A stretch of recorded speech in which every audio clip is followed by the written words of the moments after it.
কঠিন পরিস্থিতিতেও কেন ৯ নম্বরে ব্যাটিং? ফের প্রশ্নের মুখে ধোনির সিদ্ধান্ত। ২০২৩-এর আইপিএলের পর আইপিএলে অধিনায়ক হিসেবে ফিরে একাধিক প্রশ্নের মুখে মহেন্দ্র সিং ধোনি। শুধু অধিনায়ক হিসেবে হার নয়, তার ব্যাটিং পজিশন নিয়েও প্রশ্ন উঠতে শুরু করেছে। এই ম্যাচে ধোনি ব্যাট করতে নামলেন ৯ নম্বরে। দল সেই সময় ধুঁকছে, তখন অধিনায়ক এবং দলের সবচেয়ে অভিজ্ঞ প্লেয়ার কেন ৯ নম্বরে নামলেন সেই প্রশ্নটা তুলছেন সমর্থকেরা। পাশাপাশি ধোনির ফিটনেস নিয়েও উঠল প্রশ্ন।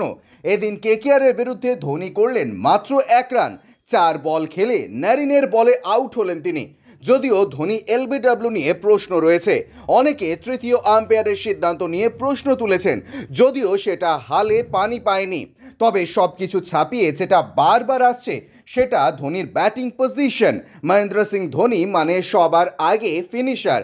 শেষ বলে ছক্কা হোক বা কম বলে বেশি রান, ধোনি এসব ক্ষেত্রে সব সময় আগে আসেন। তবে দলের কঠিন সময় কেন তিনি নিচে নামবেন? কেকেআরের আগে পাঞ্জাব কিংসের বিরুদ্ধে ধোনি নেমেছিলেন ৫ নম্বরে। তিনি নেমে বড় শট খেলেও অবশ্য দলকে জেতাতে পারেননি। এর আগে ধোনি দিল্লি ক্যাপিটালসের বিরুদ্ধে নেমেছিলেন ৯ম স্থানে। কেকেআর ম্যাচেও দেখা গেল সেই একই ছবি। ব্যুরো রিপোর্ট, ইউজে নিউজ।